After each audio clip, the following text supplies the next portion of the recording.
उन्होंने इतना जटिल विधान बना दिया कि इस विधान के अंतर्गत सभी लोगों को आना ही आना है।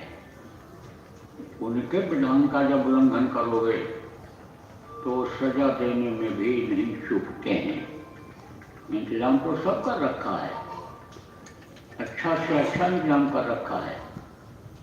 शरीर से कर्म अच्छे बनेंगे तो शरीर को सुख मिलेगा। आप ये समझो जैसे कोई नौकरी करता है, व्यापार करता है, खेती करता है, मेहनत करता है, तो मेहनत का फल मिलता है। लेकिन अगर उनके आज्ञा का उल्लंघन किया, नियम का उल्लंघन किया, तो उसकी सजा भी मिल जाती है। तो जब गृहस्थी है, बच्चे हैं, औरत है, परिवार है, तो आप ये समझो कि ये नियम बनता है कि गृहस्थ धर्म का पालन किया जाए, उनकी संभाल किया जाए, देख रेख किया जाए। जब दोस्ती कर लिया तो दोस्ती निभाना जरूरी है। देखो प्रश्न, जितने भी लोग इस दुनिया संसार में आए, कर्मों से कोई बच नहीं पाया, चाहे जान में बन जाए चाहे अनजान में बन जाए। अब ये जरूर है कि कुछ लोग कोई बुरा कर्म करने के बाद खुश होते हैं, तो उनको ज़्यादा पाप लगता है। कुछ लोगों से बन गया तो प्रायश्चित करते हैं, कहते हैं मेरे से गलती हो गई और अब नहीं होगी। अब संकल्प बनाते हैं कि ऐसी गलती नहीं होगी कि जिससे किसी को कष्ट हो, किसी को तकलीफ हो, या जो प्रकृति ने, भगवान ने विधान बनाया है, नियम बनाया है, उसके खिलाफ कोई काम हो। तो उनकी तो माफ़ी के चांस रहते हैं, माफ़ी की उम्मीद रहती है। लेकिन जो खुश होते हैं उनकी जल्दी माफ़ी नहीं होती है, उनको तो सज़ा भोगनी ही पड़ती है। देखो अच्छे अच्छे आए, लेकिन कर्मों के चक्कर से कोई बच नहीं पाए। धृतराष्ट्र ने कृष्ण से कहा कि मैं अंधा क्यों हो गया? बोले तुम्हारे कर्म खराब थे। देखो जो महात्मा महापुरुष होते हैं वे सच कहने में तनिक संकोच नहीं करते हैं, अनुभव करा देते हैं कि जिससे दोबारा कोई गलती न करे। और वो चीज़ें जो अनुभव कराते हैं या जो भी काम करते हैं उसको उनके प्रेमी लिख दिया करते हैं, और आगे भी वो ग्रंथ के रूप में, धार्मिक किताबों के रूप में, मजहबी किताबों के रूप में आ जाता है। लोग पढ़ते हैं और उससे शिक्षा लेते हैं, इल्म लेते हैं। तो कृष्ण से कहा कि मैं अंधा क्यों हो गया? धृतराष्ट्र ने कहा मैं अंधा क्यों हो गया? बोले तुम्हारे कर्म खराब थे। कहा इस जन्म में तो मैंने कोई बुरा कर्म किया ही नहीं, मुझे पूरा पूरा याद है। और बचपने में बुरा कर्म यानी समझो कुछ बन भी जाता है तो उसकी माफ़ी भी हो जाती है। माता पिता को बल्कि वो कर्म लग जाता है कि तुमने ध्यान नहीं दिया और बच्चे से ये ऐसा हिंसा, हत्या हो गई या ऐसा काम हो गया। तो यानी समझो मैंने तो जब से होश संभाला कोई ऐसा बुरा कर्म नहीं किया कि जिससे मैं अंधा हो जाऊं। तब बोले पिछले जन्म में? तब उन्होंने कहा 100 जन्मों का मुझे याद है। बोले और पीछे देखो, 106 जन्म के पीछे जो उनसे बुरा कर्म हो गया था उसकी वजह से उनको अंधा होना पड़ा। प्रेमियों, कर्म फांस छूटे नहीं, कहते करो उपाय, और सद्गुरु मिले तो उबरे और नहीं तो भटका खाए। लौट लौट करके कर्मों के अनुसार 84 में आना पड़ता है। एक फौजी अफसर थे, तो फौजी अफसर ने गुरु को बताया था कि दृष्टांत मिलता है आपका। किसको बताया था? वो जो बड़े अन्य गुरु जी कहे जाते थे, उनको बताया था। कहाँ की बात है ये? रावलपिंडी की। रावलपिंडी में वो अफसर रहते थे, तो उन्होंने बताया कि एक फौजी था, फौजी नौकरी करता था और वो नौकरी से जो तनख्वाह पाता वो जमा करता, जब घर जाता था ले जाता था, दे देता था अपने परिवार वालों को। उस समय चांदी के रुपया चलते थे और कोई ऐसा सिस्टम भी नहीं था कि ऑनलाइन रुपया भेज दो या डाक से भेज दो, मनी ऑर्डर कर दो, ये सब सिस्टम भी नहीं था। तो क्या हुआ कि उधर काबुल की तरफ हमला हो गया, तो फौजी को फालिंग किया गया कि लड़ाई में जाओ।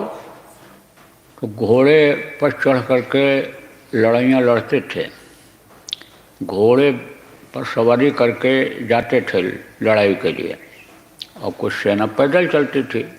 तो जैसे अभी गाड़ियों से, टैंक से अन्य लड़ाई लड़ते हैं लोग, हमला करते हैं, ऐसे उस वक्त पर अन्य घोड़ों से लड़ते थे, घोड़ों पर सवारी करके। तो घोड़े पर सवार होकर के वो फौजी गया लड़ाई के लिए, तो रोकता रहा किसको, घोड़ी जिसको, जो घोड़ी उसको मिली थी कि इस पर सवारी करके लड़ाई लड़ो, वो घोड़ी रोकने के बावजूद भी दुश्मनों के बीच में पहुंच गई। जैसे दुश्मन उधर थे और इधर से लड़ाई होती थी, अब यहाँ से रुक रुक करके लड़ाई लड़ते थे, तो एकदम से भागी वो और एकदम दुश्मनों के बीच में पहुंच गई, उसको मार दिया, घोड़ी को मार दिया और फौजी को भी मार दिया दुश्मनों ने, मर गया। घर पर उसके खबर गई, सरकार ने खबर करवाया कि भाई ये फौजी ख़त्म हो गया, इसका हिसाब किताब आकर ले जाओ। तो जो रुपया पैसा हिसाब किताब था वो घर वाले ले करके चले गए। ये जो फौजी अफसर था ये एक बनिया के यहाँ से सामान खरीदता था। बनिया व्यापारी, सेठ, कुछ भी कह लो आप, जो ये राशन पानी की दुकान करते थे वो, उनके यहाँ से सामान खुद खरीदता था, अपने लिए भी और फौज के लिए भी। उस समय पर ठेके हुआ करते थे, ठेके पर दे देते थे कि इतने दिन के लिए तुम्हारा ठेका और सामान तुम लाओ और मिलिट्री में दो, मिलिट्री कैंटीन में सप्लाई करो। तो उसके अधिकारी नियुक्त कर दिए जाते थे, तो वो उसमें अधिकारी था और ये बनिया जो है सामान देता था। तो जब वो रिटायर हो गया अधिकारी, तो गया उधर हरिद्वार हरिद्वार से लौट रहा था, सहारनपुर में वो बनिया मिल गया, तो पहचान गया बनिया और बहुत खुश हुआ कि साहब आप कहाँ गए थे इधर? तो फौजी अफसर बोला गया था हरिद्वार, गंगा नहाने गया था। तो कहा अब आज चलो हमारे यहाँ रुको आप। तो उसने नानू किया, लेकिन वो माना नहीं, ले गया अपने घर पर बनिया।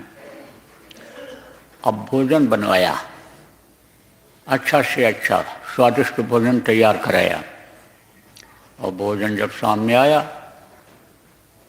तब तक एक औरत के चीखने की आवाज़ आ गई, करुण आवाज़ कान में पड़ गई। तो अफसर ने कहा भाई आवाज़ ये किसकी है? और इसी घर में से ही आवाज़ आ रही है और ये मेरे भोजन के समय आवाज़ आ रही है, आखिर बात क्या है? तो फौजी अफसर ने पूछा बनिया से कि भाई ये आवाज़ कैसी है? ये आवाज़ कहाँ से आई? कहा अरे साहब छोड़ो आप आवाज़ का चक्कर, आप भोजन करो, दिन भर के थके भूखे हो, आप भोजन करके आराम करो। ये तो रोना धोना लगा ही रहता है, दुनिया में रोना धोना ही है साहब, क्या है दुनिया में? यहाँ तो खुशी नाम की चीज़ ही नहीं है। तो कहा कि नहीं बताओ, इतनी करुण आवाज़ है, इतनी चीख इस तरह की है दर्द भरी कि ये भोजन मुझसे खाया नहीं जाएगा, बताओ ये कौन रोया है? तब वो बनिया बोला कि ये मेरी पुत्र वधू रोई है। क्यों रोई? इस तरह से क्यों रोई? बोली कि ये विधवा हो गई, मेरा लड़का ख़त्म हो गया, तो उसकी याद में रो रही है ये। तो कहा कितना दिन हुआ? साहब अभी तो गिने गिनाए दिन हुए हैं, ज़्यादा दिन नहीं हुआ। तो उसने कहा अफसर ने कि गिने गिनाए दिन नज़दीक में, अभी जल्दी ही आपका बच्चा ख़त्म हुआ और आप बेखौफ हो, लड़के का कोई मोह नहीं, कोई चिंता नहीं। लड़के के लिए तो अरे समझो सिर पटक के लोग रोते हैं, और समझो कि आपकी अभी ज़्यादा उम्र भी नहीं है, तो आप इनका लड़का जवान रहा होगा और जवान लड़का ख़त्म हो गया और आपके चेहरे पर कोई शिकन नहीं, आप तो एकदम खुश नज़र आते हो, आखिर बात क्या है? तब बनिया ने बताया कि साहब हमारा ठेका वहाँ का जब ख़त्म हुआ, मिलिट्री का फौज का ठेका जब ख़त्म हुआ तो मैं घर चला आया, और घर पर यानी समझो कि मैंने दुकान खोल ली, शादी किया, 2 साल के बाद बच्चा पैदा हो गया और बच्चे की भी शादी कर दिया।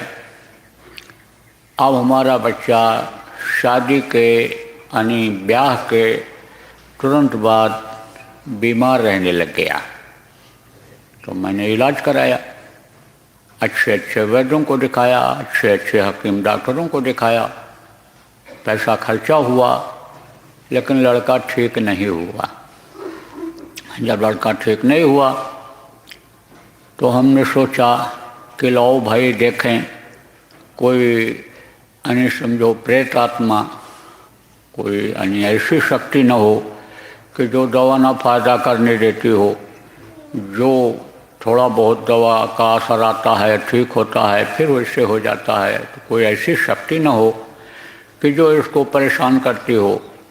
तो इसके जानकार को मैंने बुलाया, जिनको तांत्रिक ओझा सोखा कहते हैं, सयाने कहते हैं, जिनको यानी समझो कि यानी ये ओझा सोखा कहते हैं, जो ये काम करते हैं, तो उनको मैंने बुलाया।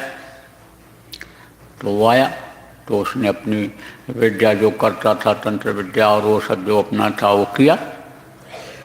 तो लड़का, तो उसको मैंने यानी बनिया ने बताया कि 2.5 रुपया उस वक्त पर मेरे जेब में था, वही था, और उसको मैंने दे दिया कि लो भाई तुम्हारा मेहनताना है ये, जो तुम आए हो और ये सब किए हो, उसकी फीस है तुम्हारी, तो दे दिया।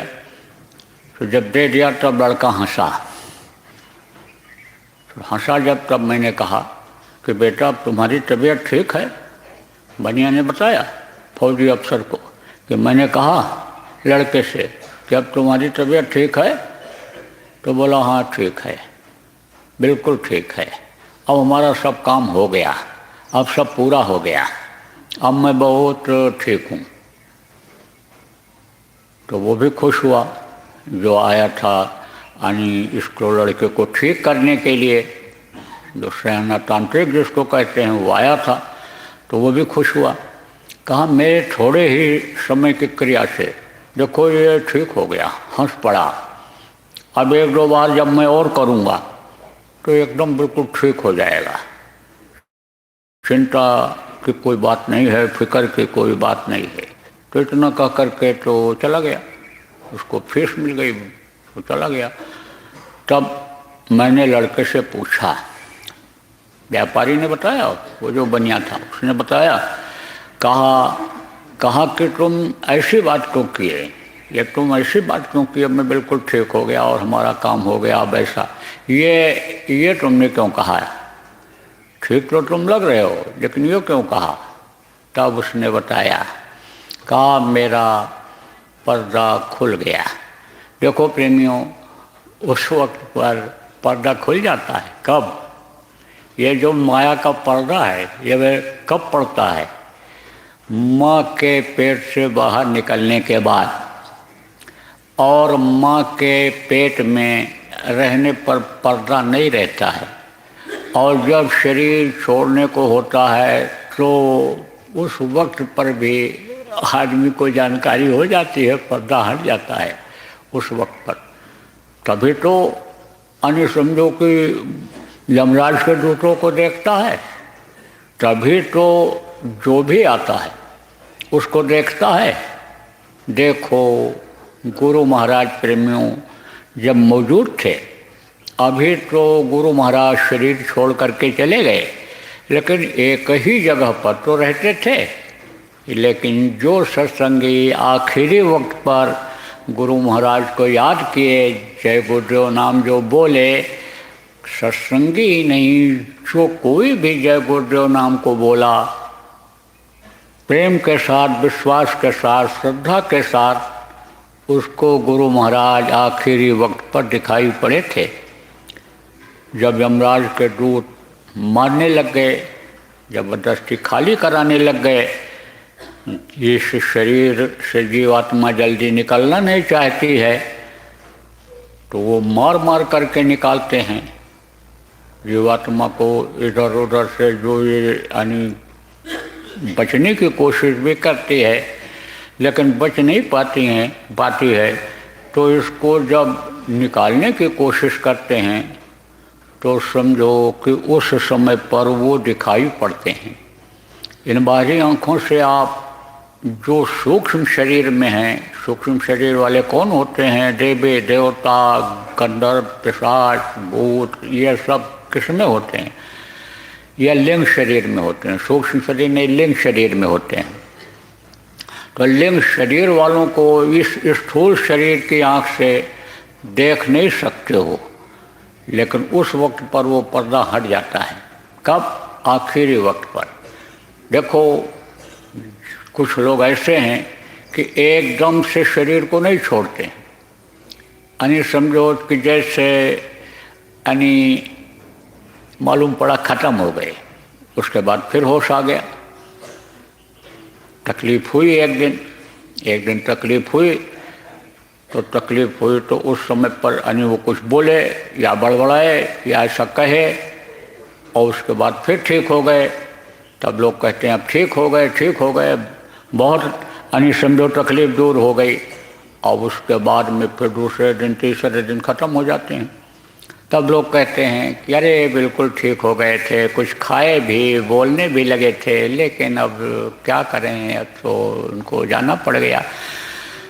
तो वो दिखाई पड़ते हैं। किससे दिखाई पड़ते हैं?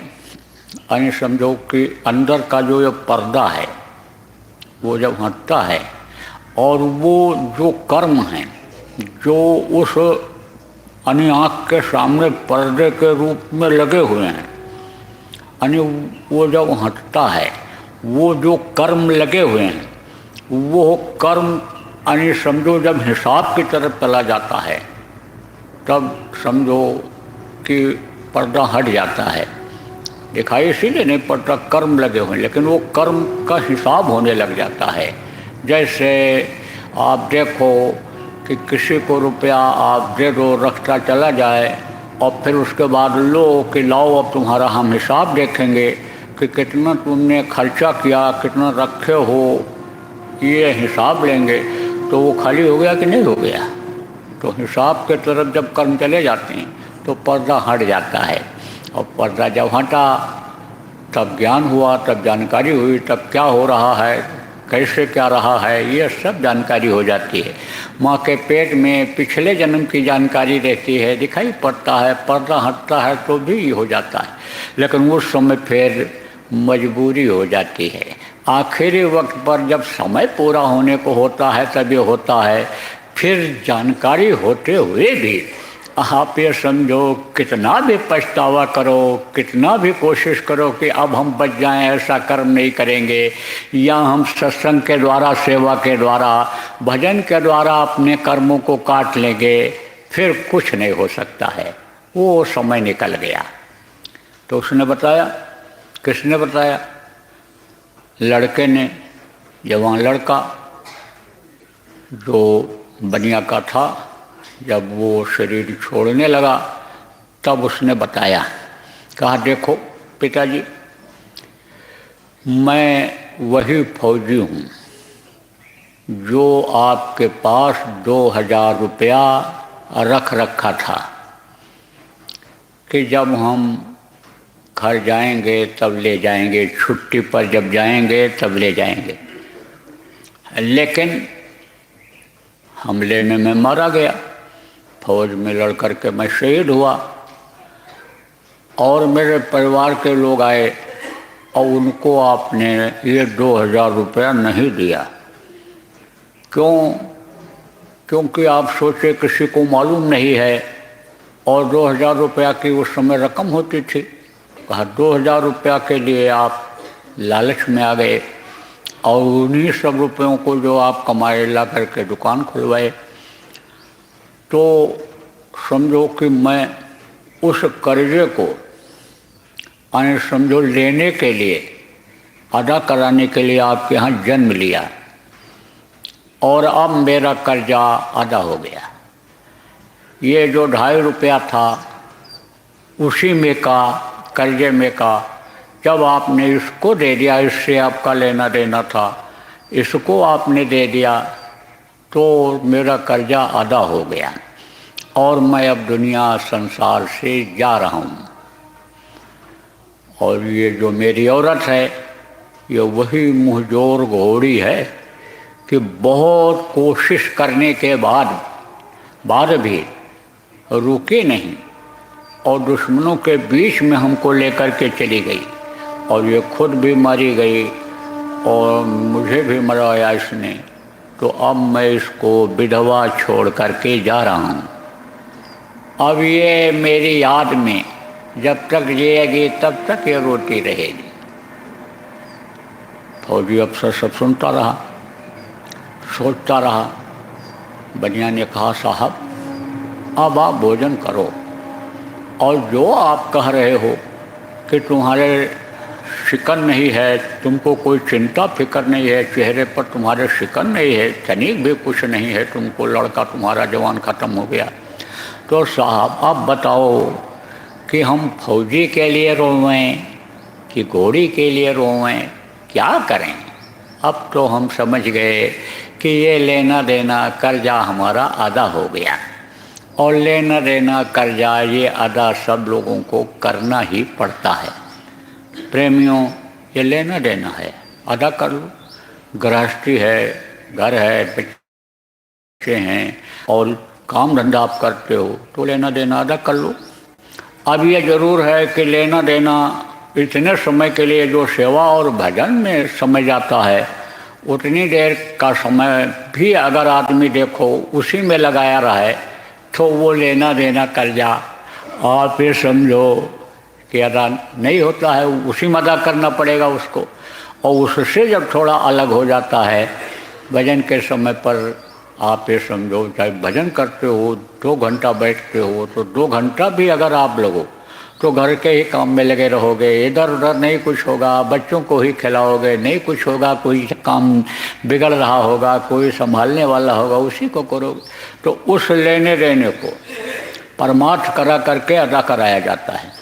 परमार्थ किसको कहते हैं? जिनसे आपका कोई स्वार्थ न हो, वो होता है परमार्थ।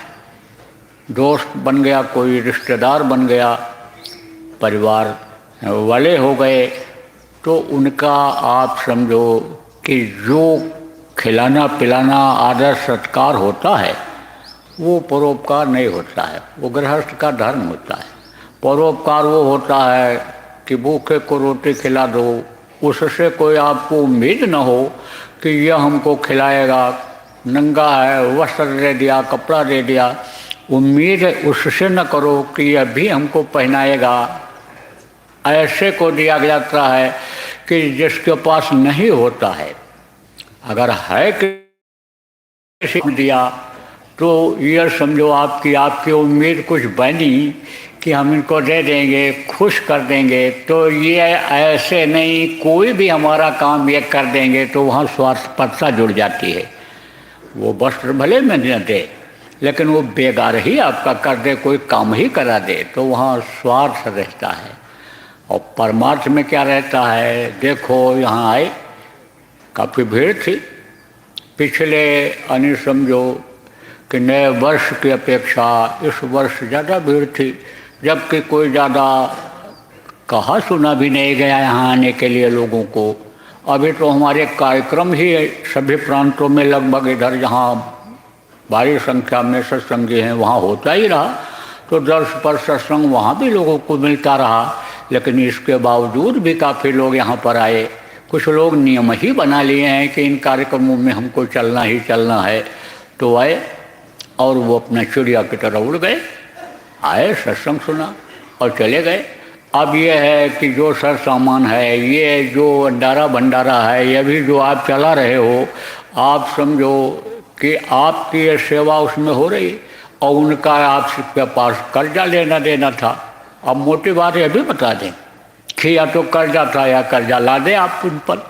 तो आए और चले गए। तो ये समझो कि इस तरह से अदा होता है। और लदता भी है, अगर ऐसा लदता भी है तो वो भी आगे अदा हो जाता है। कैसे कि जैसे मान लो कोई नया आदमी आया, अब वो सेवा करने में संकोच करता है, सेवा करने में संकोच करता है, सेवा नहीं करता है। देखो महात्माओं के पास, संतों के पास कैसे कैसे जीव आते हैं। एक तो ऐसा आता है लगन का पक्का, जब प्रेमी आप प्रचार कर ले जाते हो, बता ले जाते हो संत मत के बारे में, जब आत्मा परमात्मा के बारे में आप बता ले जाते हो, जब उसको शाकाहारी बना करके यहाँ नाम दान दिलाने के लिए लाते हो, और इच्छा ले करके जब आता है कि हमको अपनी आत्मा का कल्याण करना है, हमको इस दुनिया में रहते हुए शरीर को सुख दिलाते हुए, सम्मान दिलाते हुए और रहते हुए इस दुनिया में और अपने आत्मा का काम करना है, तब नाम दान लेकर के सुमिरन ध्यान भजन करता है। और सत्संगों में ये बात बताई जाती है कि सुमिरन ध्यान भजन में कर्म आड़े आते हैं और कर्मों की वजह से मन नहीं लगता है, और कर्मों को काटने के लिए सेवा का विधान बना दिया गया है। तो सेवा करनी चाहिए, सेवा भी करता है और भजन भी करता है। हर हुक्म गुरु का फौरन ही तामील हो, सिर झुका रखो हरदम नमन के लिए। इस चीज़ को जब समझ जाता है तो बार बार जिनकी ज़रूरत पड़ती है, गुरु की ज़रूरत पड़ती है, गुरु महाराज जैसे गुरु की ज़रूरत जब पड़ती है तो समझो कि गुरु को याद करते हुए काम को करता रहता है। चाहे सेवा हो, चाहे गृहस्थी का काम हो, चाहे भजन का काम हो, वो करता रहता है। तो एक जीव तो वो होते हैं, और एक जीव ऐसे होते हैं कि जो सेवा ही सेवा करते हैं। और समझो सिमरन कर लिया, 2 मिनट ध्यान कर लिया, कभी बहुत व्यस्तता हो गई तो ध्यान भजन कर भी नहीं पाते हैं आप ये समझो, लेकिन लगातार सेवा में लगे रहते हैं, सेवा से उनके कर्म करते हैं। और जब सेवा से उनके कर्म करते हैं, भजन में जब बैठता है, तब आप ये समझो कि उसका आनंद मिलता है, लाभ मिलता है। लेकिन ऐसे जीवों को भी ये समझना चाहिए कि भाई समय का ये जो चक्र है ये चलता रहता है, समय एक जैसा नहीं रहता है।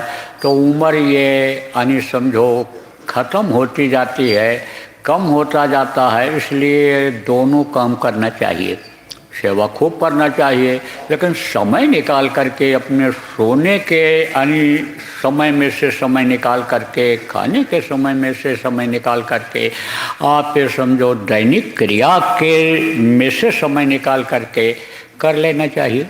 थोड़ी देर ही करना चाहिए, तीनों क्रिया करनी चाहिए।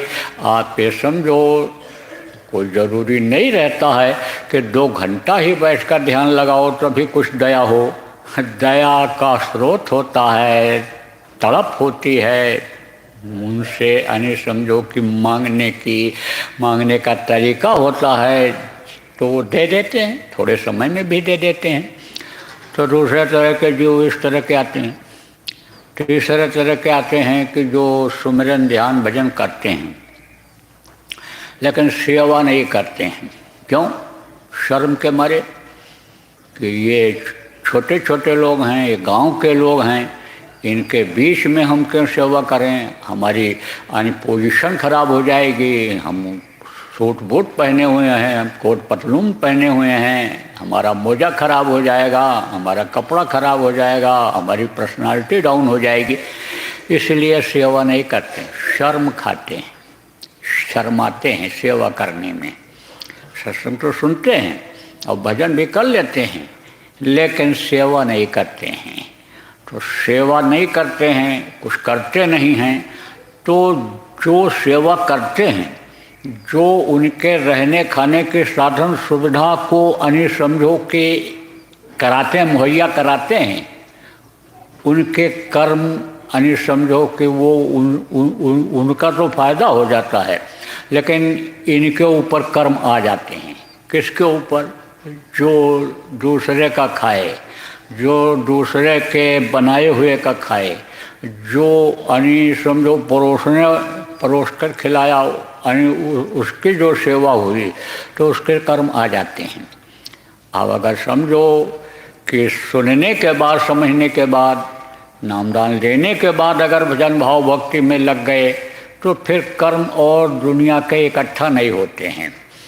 जो पहले करते रहे, जिसको बताया गया यह बुरा कर्म है, जैसे मांस खाते रहे, जैसे अंडा मछली खाते रहे, व्यभिचार करते रहे, उसको अगर छोड़ दिया और ये सुमिरन ध्यान भजन अगर करने लग गए और सत्संगों में आने लग गए तो समझो उनके अंदर भी सेवा का ये जो बीज है अंकुरित हो जाता है, सेवा का भाव बन जाता है।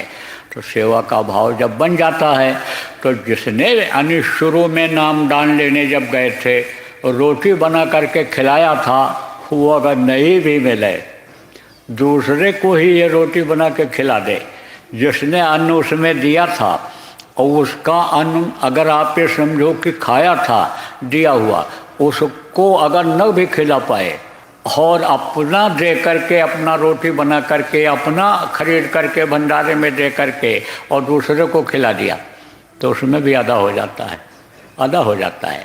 जिस तरह से कर्म यानी ये आते हैं उसी तरह से उसका भी तरीका है, आदा करने का तरीका है। प्रेमियों, कहने का मतलब ये है कि आप लोग यानी गृहस्थी में रहो, वो भी कर्जा अदा करो, और ये उससे जो बच जाएगा वो कर्जा सत्संगों में आने से, सेवा करने से यानी अदा गुरु महाराज आपकी कराएंगे। लेकिन ये है कि जब उन पर आप भरोसा रखोगे, जब उन पर आप विश्वास रखोगे और वो भी आपके ऊपर विश्वास कर लेंगे तब तो होगा। अरे विश्वास में ही तो एक साथ यानी समझो कि लोग रहते हैं।